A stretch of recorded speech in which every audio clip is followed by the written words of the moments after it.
you want to know my opinion on what I think, just keep on watching.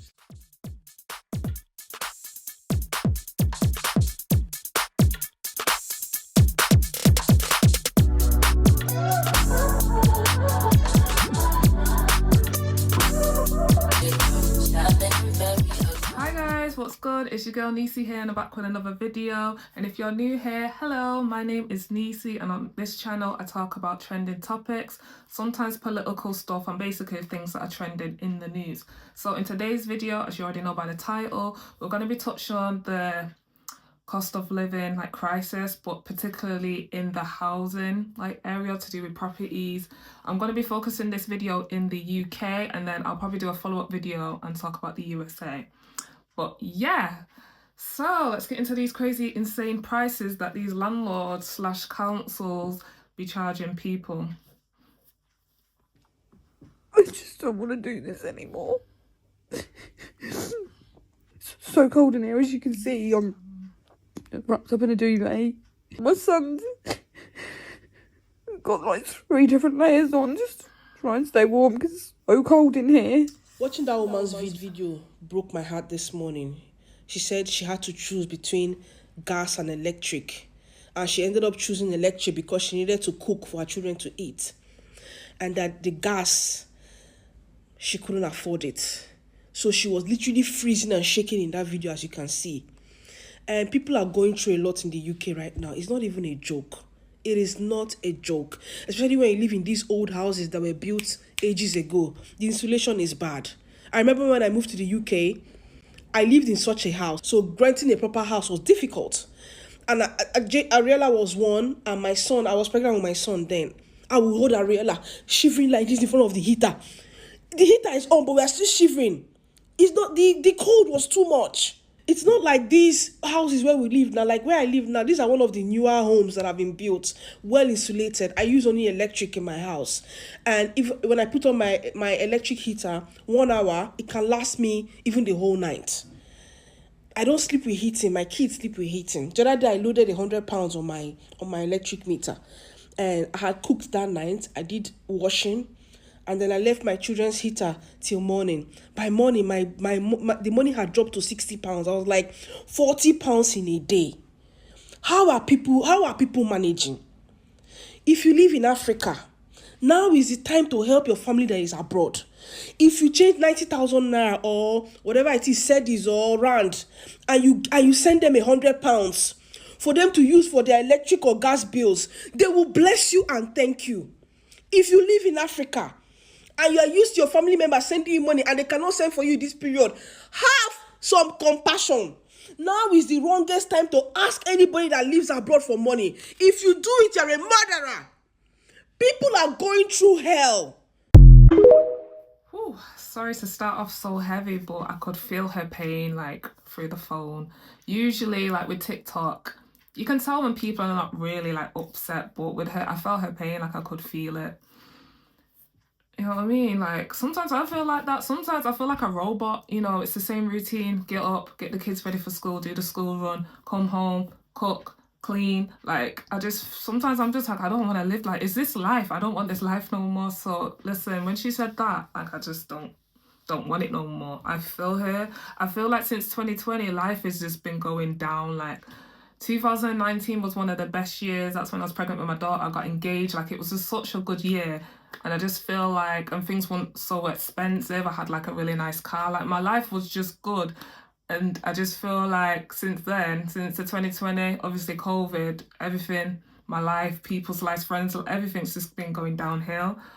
But it happens especially to a lot of people with kids or people who are the pensioners. They have to pick. It's either electricity or gas. What are we doing today? Are we putting on the heating? Or are we gonna, you know what I mean, use the electric blankets, etc. And then obviously there's a big housing shortage in the UK. Well, not just the UK, pretty much all over the world. We're literally overpopulated, as we already know. But yeah, it's really bad. It used to just be bad, let's say in London, but now, you know what I mean, it's come up north. Even for myself, I need a 3 bed because I've got a son with special needs, and I've been waiting for 5 years. So they're saying hopefully maybe in the next year I'll be able to get something. So I need a 3-bed. I'm currently in a 2-bed. But, you know what I mean? Like, who knows? Nearly 2/3 of people that are renting privately are struggling to pay for their rent. This is what you can do if you find yourself in a situation where you're struggling to pay for your rent, or if you're a landlord with a tenant who's struggling to pay for their rent. So the Guardian pointed out 32% of workers said they were able to keep up with their rent, whilst 40% are struggling and 23% are constantly struggling. As a result, people are getting into rent arrears and they're getting evicted when they don't need to be. You see, your local council has set aside funds that are designed to help you if you're going through something like this. These funds are called the discretionary housing payment, and I'm going to show you how you can access them in this video. So if you're a tenant and you are struggling to keep up with your rent and you may have fallen into rental arrears, you can go on your local council's website and type in DHP. After making your application, you can then let the council know that you're struggling to pay your rent and why. And they will typically make a one-time shortfall payment to help you better afford your living expenses. It works the same way for landlords as well. If you're a landlord or a letting agent and a tenant has stopped paying their rent or is struggling to pay their rent and is becoming inconsistent, you can also guide them towards the council's website where they can search for DHP. And after they've searched for a DHP, you can then make an application for funding, which will help them better afford their living expenses. Guys, DHP's work, we've helped our clients access over £500,000 in funding. If you need any help or support, my name is Denzel. I'm from Social Housing Options. Please drop me a DM and I'll be more than happy to assist. Okay, so for this next clip, I'm going to have to freeze it at a certain point, but I'm going to let the audio run through because I'm not trying to get a copy strike, which I've been getting on some of my videos. So yeah, if the picture freezes, don't freak out. Just listen to what they've got to say. Always worked. Fred has always worked until he retired, and now we need some help. Money those who've lived and worked here all their lives just cannot find. I think I applied for about 31 and I had an answer. Laurie is 62. Her husband Fred is 72. In February they were evicted from the home they rented for 12 years because the landlord wanted to sell. They're just so expensive. They received £500 a month in housing benefit, but they couldn't afford anywhere close to their budget. They were put in a hotel for 3 months by the council, then given this temporary property, plagued with problems. Mould, bed bugs, at times no hot water, and inaccessible for their needs. We just want somewhere decent, clean, that we can just live a quiet life, not a massive house. You work for years for it, you just feel everything has been taken away from you, and all you've got left is your pride, and I think that goes to a certain extent. It's very hard, and yet in another way you're lucky we have a roof over our heads. Coventry City Council say they recognise the property is not ideal and would support Laurie and Fred to move should somewhere become available. These issues, they say, are not specific to Coventry. Housing Charity Crisis agree. If you believe in the need for housing benefit, you must surely believe in the need for people to be able to pay their rent using housing benefit. And because of the enormous increases in rents over the last couple of years, the gap is just too big. There's a human cost at the bottom of the housing ladder. And the very bottom of the housing ladder is the street. And that fear is real. For those left to languish without a home, the very idea of one seeming impossible.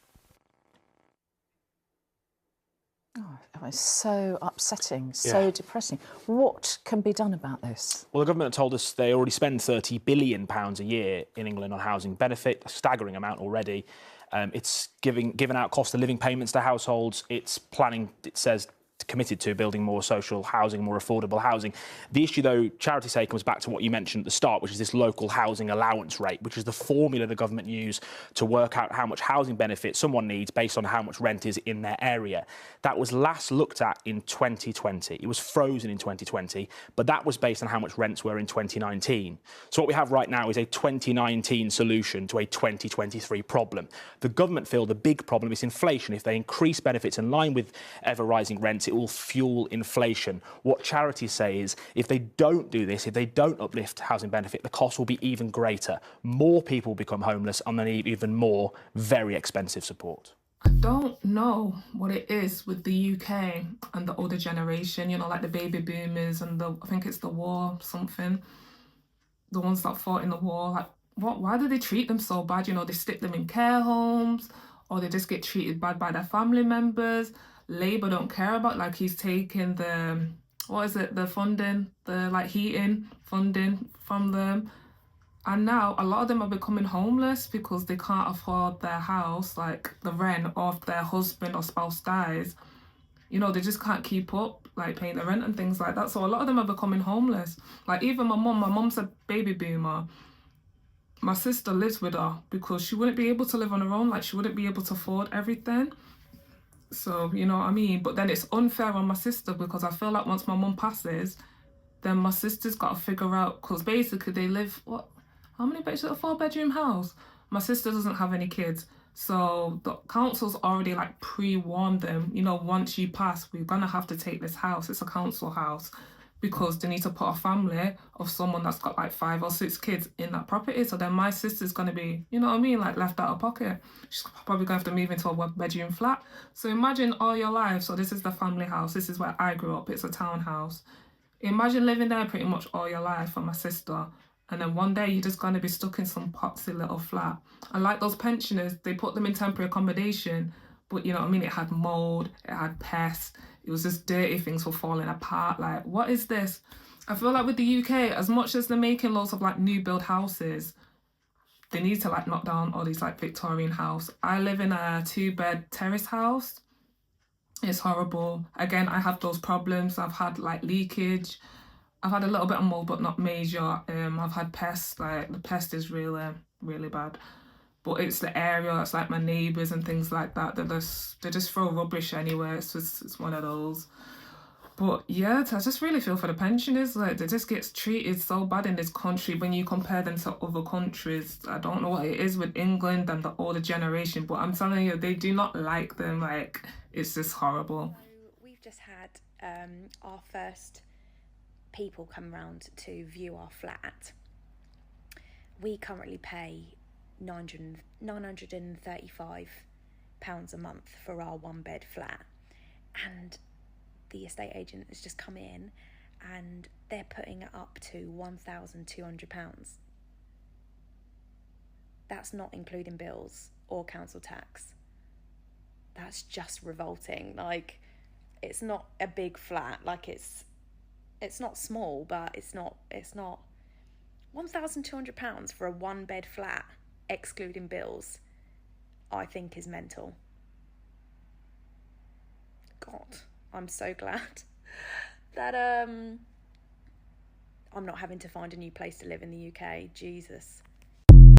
I felt something like £600 to the freeholder for the right to have the conversation with the buyer's solicitors, so that they would even give up the information that would enable them to do it. And then there was a row over the lease, and I don't want to add up how much money I spent on it because I'm out of it. And the one thing that me and my husband have said is we will never buy a leasehold property again, because even without the fire safety and the issues like black mold, you are liable for all of these costs, but you are not in control. You don't get to speak to contractors. You don't get to look at, well, is this work necessary? Is it not? What's the most cost effective way of doing it? You just have to pay. And if you don't, they can take you to court.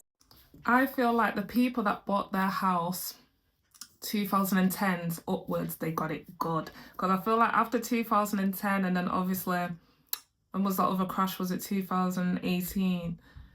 Was it 2018? I'll put it on the side when that like housing crash happened. But basically, the people that bought property before then, they must be like laughing, because there's just so much drama if you buy houses nowadays. Like obviously, a lot of these new builds, they're not even like strong enough, like the materials that they've used.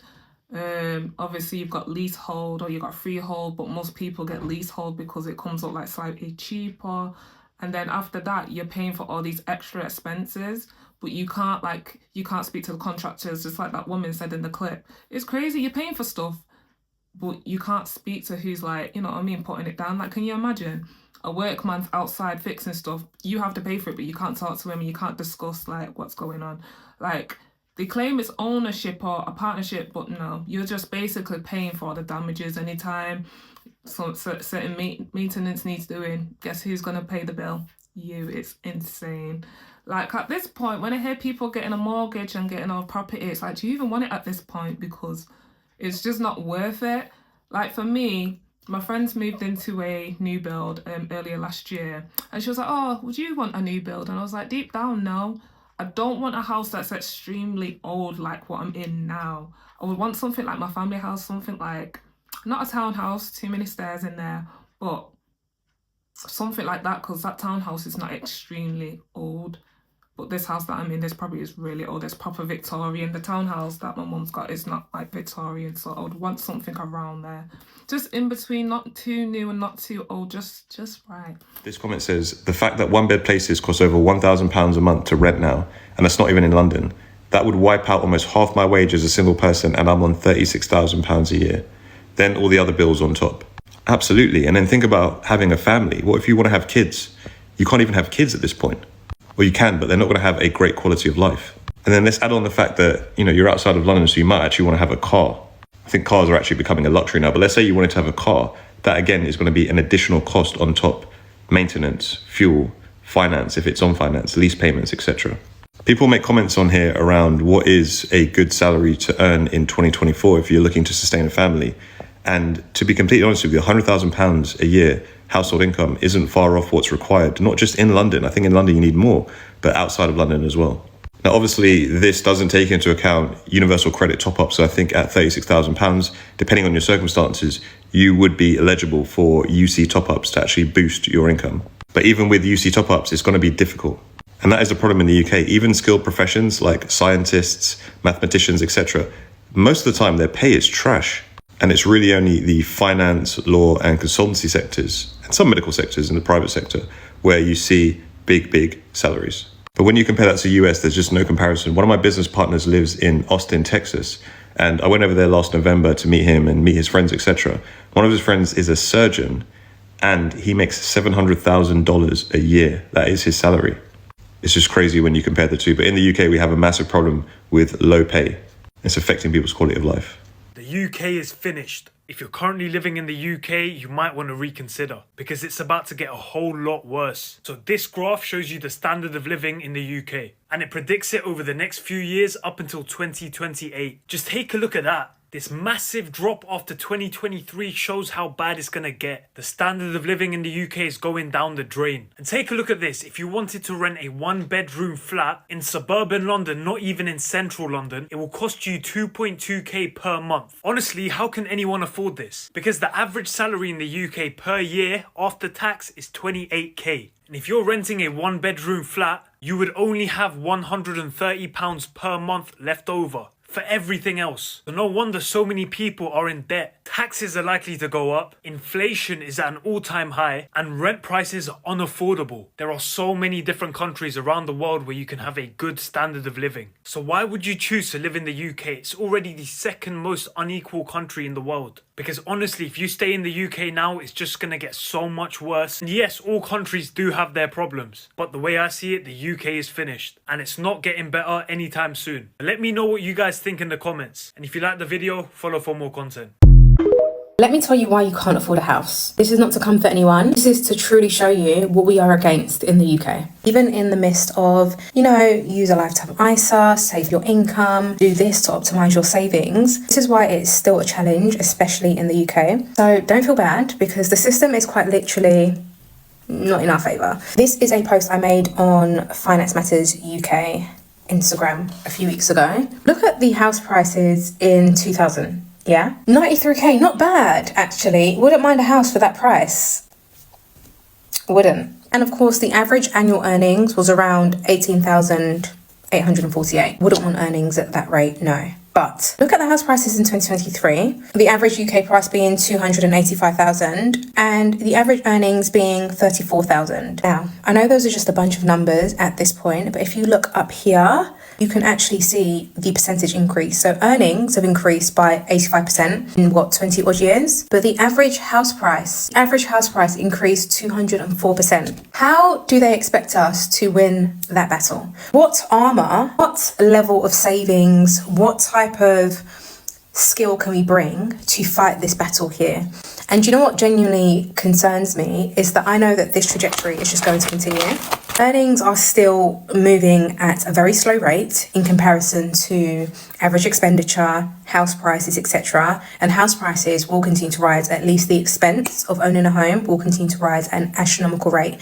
So what are we supposed to do? The average earnings are for full-time earners in the UK. Besides like finding it difficult to save and all of the above, this is why owning a home in the UK is so difficult. When I look at the trajectory that home ownership in the UK is taking, honestly, I'm just like, what do they expect people to do? I'm genuinely concerned about what the housing market will look like in 10 to 15 years. Like what my children will have to do when it comes to buying a house and getting out of mine. I don't know. These are some scary stats. And I honestly think the way things are going, they're only going to get even more scarier. But this is the reason why you can't buy a house. Not because you haven't given up enough coffees for the week or you're not great at saving. Those things might also still be true. But look at what you're up against.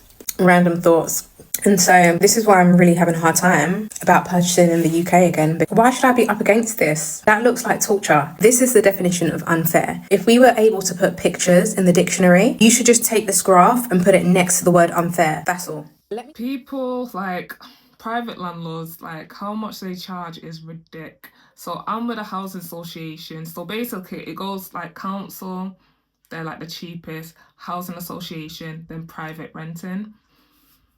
And then obviously at the top you have temporary accommodation, but I'm sure with temporary you don't have to pay because obviously it's not like your property. But and then you have hostels and things like that, hotels, because I know a lot of people are stuck in there and stuck in temporary accommodation. But yeah, those private landlords, not all of them obviously, but like they don't come around and like, you know, maintain the house, or if there's a problem or leaking, they don't, like, they take time to fix it.